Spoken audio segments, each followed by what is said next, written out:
Hello everyone, today we'll be talking about Star Citizen 3.0, and I'm here with a video just to show you a little bit of the gameplay. I'm trying not to show any spoilers about the missions so you can well, basically do them yourself if you have the game. So here I am at a wreckage of a Caterpillar, which is a cargo ship, and I'm supposed to find the remains of a guy who went missing after the explosion. Everybody else should be accounted for, even the dead bodies I come across. So what is Star Citizen? Star Citizen is a kickstarted game, which basically started on Kickstarter before it started its own crowdfunding. On Kickstarter, I think it raised 65 million, and then after Kickstarter, it raised another about 130 million. So right now it should be about 160 to 190 million dollars, but that was raised by 1.9 million players. Well, not players, but donators. This is the alpha build 3.0, and that's why the frame rates are so low. No optimization has been done so far. Well, I can't say no optimization, but very limited optimization was done so far, which is why the frame rates are so low. I'm using a GTX 1070 and a 4790K processor with 18 gigabytes of RAM, sorry, 16 gigabytes of RAM, and I'm still getting about 15 to 22 frames per second, which is very low, which is why I'm not gonna make you suffer through the whole recording of my gameplay, because that took about 2 hours and 20 minutes, something like that. So I've cut up the video a little bit. As I come out of the wreckage, I find that my vehicle is gone, my spaceship is gone, and it was blown up. Or it just disappeared. I didn't know at the time, but apparently it was blown up, and we'll find out later, because we had an interesting encounter with a couple of people, at least one person. So please stick around for the ending. It's a surprise ending. Very many people are criticizing Star Citizen on not just its lack of a game yet, because it has been in development since 2014 when the Kickstarter ended. They're also criticizing it on its alleged pay-to-win practices, because you can buy ships with real money, and those ships can be small or big depending on how much money you spend. Obviously, some of the packages are up to $850. There is still a $15,000 package, possibly. Here's a body which I found, and as you can see, the animations are very detailed, and that is contributing to my low frame rate. This is just a throwaway dead body. They could have put a helmet on it, you know, with a crack, and didn't bother with the hair or facial details. Now, the hair looks frozen on that guy for obvious reasons. Any water that was on his hair flash evaporated, and then flash froze his hair, basically, when the breakup happened. Some guns will make objects move, and this is an energy weapon, so it has no impact, the physical impact. It only has a energy discharge, so it will hit you with a no mass. It will hit you with no mass, but it will cause burns or other types of damage, which are mitigated by armor to various degrees, depending on what type of armor you have. Also, you will notice I don't have a health bar. I have my pulse, and that's tracked, and stamina is dependent on your pulse. They say that basically, if you run or exercise often enough, you can increase or decrease your stamina. Instead of having skill points that you just put in a tree, as you train your character, he will, or she will, develop different kinds of aspects to their physiology and capabilities. Maybe they'll get a little bit more accuracy when in space, because they are used to zero gravity. Or maybe they will get more accuracy when in atmosphere, or in artificial gravity without atmosphere. It really depends on how they decide to structure the leveling, basically, of your character. So here I am, I'm in chat, I told them that, hey, something happened to my ship. I don't know what happened because I was away from the screen. I was AFK. And later, a person will respond to me, hey, I can come pick you up because I'm at Levski right now. That's the planet that's right next to me that looks like a moon. Now, this shimmy that's developing in my character, I don't know what that's about. I'm assuming because they coded in realistic physics, but they're not coding in micro impulses on the jets on your backpack as you sit still. It doesn't balance out those micro forces, and they start building up in a resonance. I know that they're working on a fix for such things because ships also suffer from the same thing. And those micro resonances can build up to basically amplify each other.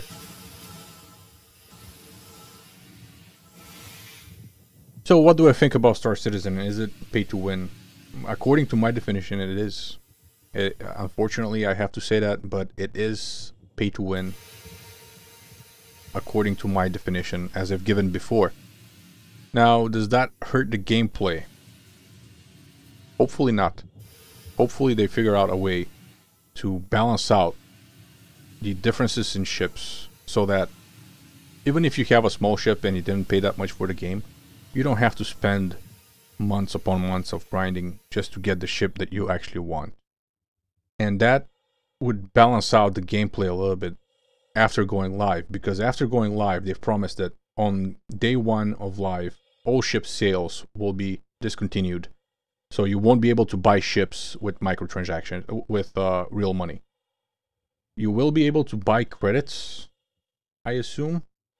And they're saying that they're keeping the microtransactions in because the game will be one-time pay only. So they're keeping the microtransactions in, possibly just to help pay for the servers, for the upkeep on the servers. But if they continue the subscriber program after launch and they keep the microtransactions, I'll have a real problem with their business model. Same as I did with Electronic Arts and Activision Blizzard. I will keep them to the same standard. As for the progress of the game, for me, it's coming slowly. And a little bit too slowly, if you ask me. And I'm worried about features creep. That's what I think it is. Features creep. And the problem with the features creep is this game might not actually come out of development this year. I'm hoping for Squadron 42 to come out of development this year, but I don't think Star Citizen is going to come out at the same time as Squadron 42. It's nowhere near ready. There needs to be a lot more polish. They need to figure out the ships. Later on in this video, I will show you how I got stuck on a ship. And we're getting to 9 minutes and I haven't really given you a lot of detail about the games. So basically what Star Citizen is a massive multiplayer online game. And Squadron 42 is a single player campaign.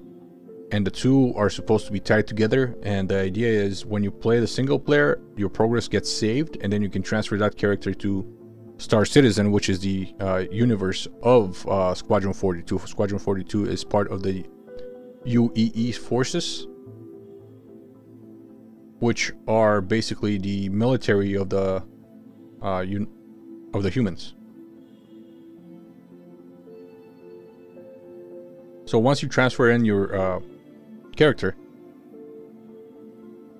you will have a ship, a Star Trek ship, and you will have some credits to your name, and you will have some reputation with the UEE.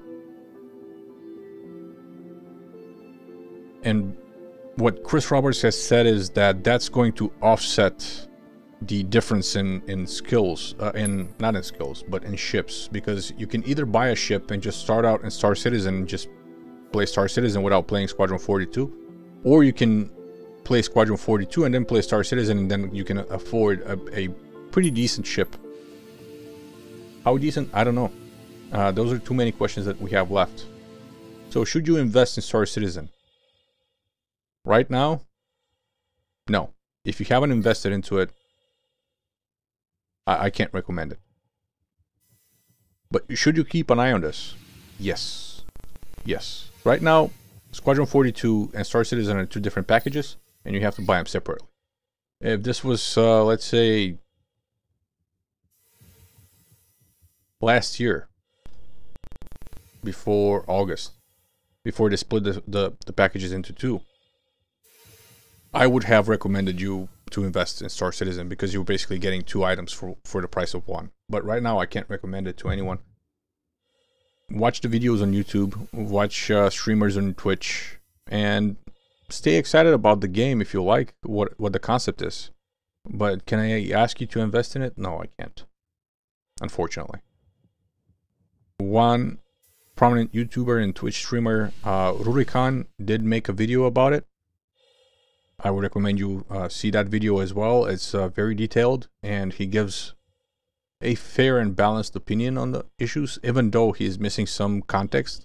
I would still recommend watching him and then doing a little bit more research with some of the pro Star Citizen YouTubers out there, because there's a lot of them. There's a lot of pro Star Citizen YouTubers. Me, I'm still on the fence. I have invested a lot into this game. I have personal stake in it, so to speak. I want it to come out and I want it to be good, but right now I cannot recommend anybody else do what I did. And that is a little bit disappointing. Well, actually, it's really disappointing. Am I happy with the package that I got so far? Yeah. Star Citizen 3.0 is actually a pretty good space simulation, even though it only has one system and only limited gameplay, and there's a lot of glitches that you have to deal with. And I will show one glitch in this video. Please remember, this is an alpha build. This is not even a beta or beta. The game is not even close to being finished. The footage that you're seeing now is from literally a tech demo for the game. This is what we can do. This is what we have done. Check it out if you like it. You know, become a subscriber to us, or you know, donate money via buying ships or other products. And I'm very satisfied with what we got. Honestly, it's not worth the money that I paid, but then again, nothing would be. I don't think for the amount of money that I spend, any game would be actually worth it. But I am not disappointed that I spent the money on it, because I don't want big name publishers to have a monopoly on the market. That's the only reason I'm glad I spent that much money on this game. And that's basically my opinion. And here I'm typing in chat, looking for help, trying to get, not looking for help, trying to get the person who's trying to help me a good coordinate system so he can help me out. And here I spot actually the ship that you're seeing is a player ship. That is the Vanguard, and I think that's the Warden. Yeah, it looks like a Warden because it's silverish black. What could be the basic model? Something else. Anyway, it looks like a Warden, so I'm gonna call it a Warden. It's the Vanguard. The Vanguard is the name of the ship. The Warden is a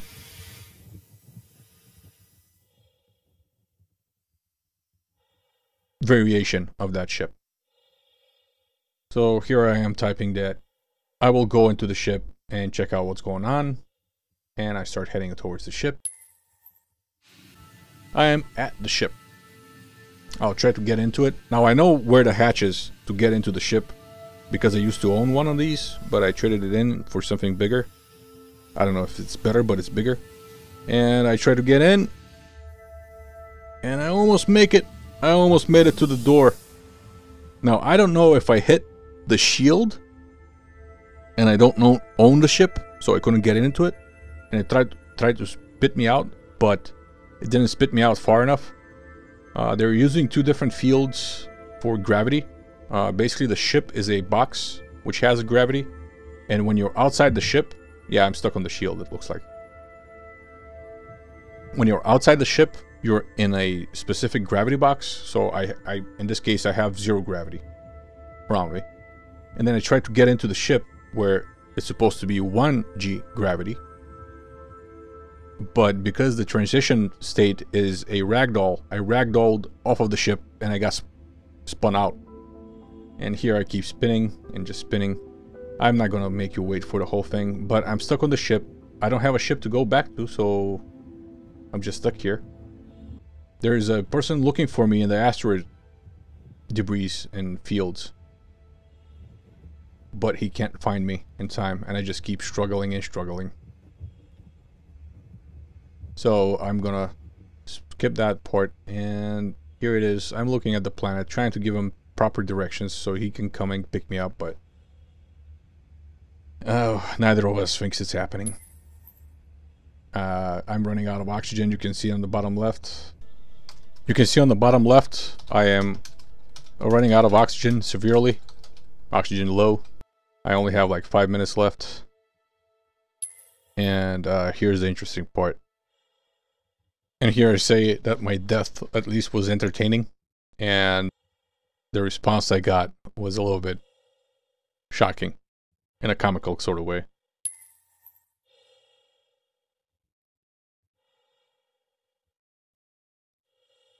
Here's the response.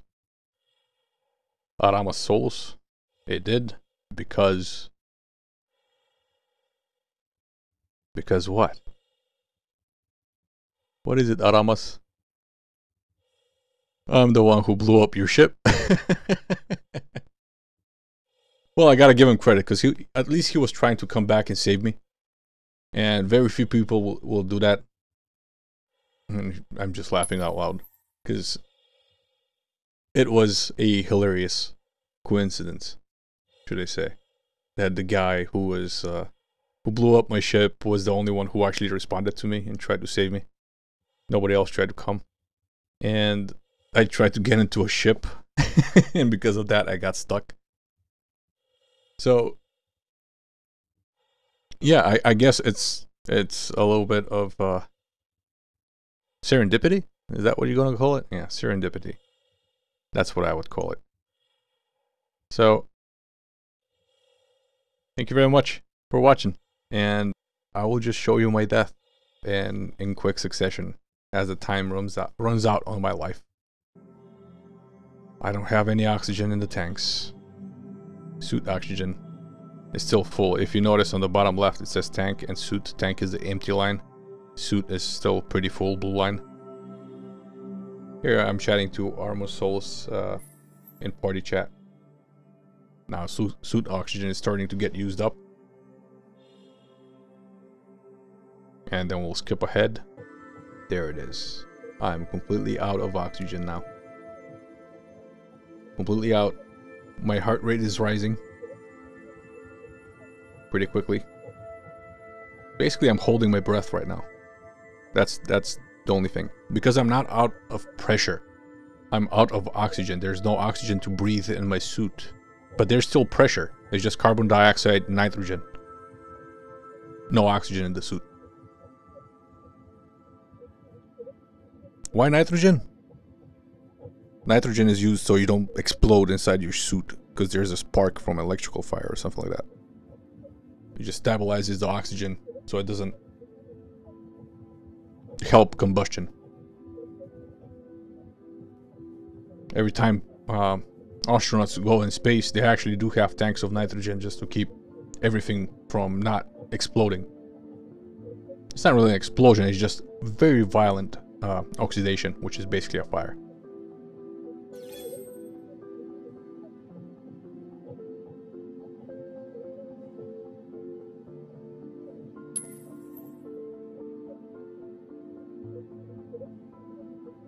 And 150 beats per minute, still holding my breath inside my suit. Actually, I could be exhaling, but it doesn't matter. The carbon dioxide is still building inside my blood. My heart's trying to keep up, but there's nothing to keep up. And you probably wouldn't even feel it. You would know you're dying, but you wouldn't feel bad. It'll just get dark, and the lights will flicker on and off. And pretty soon, it's just black. But here it is. Thank you for coming. I'll see you next time.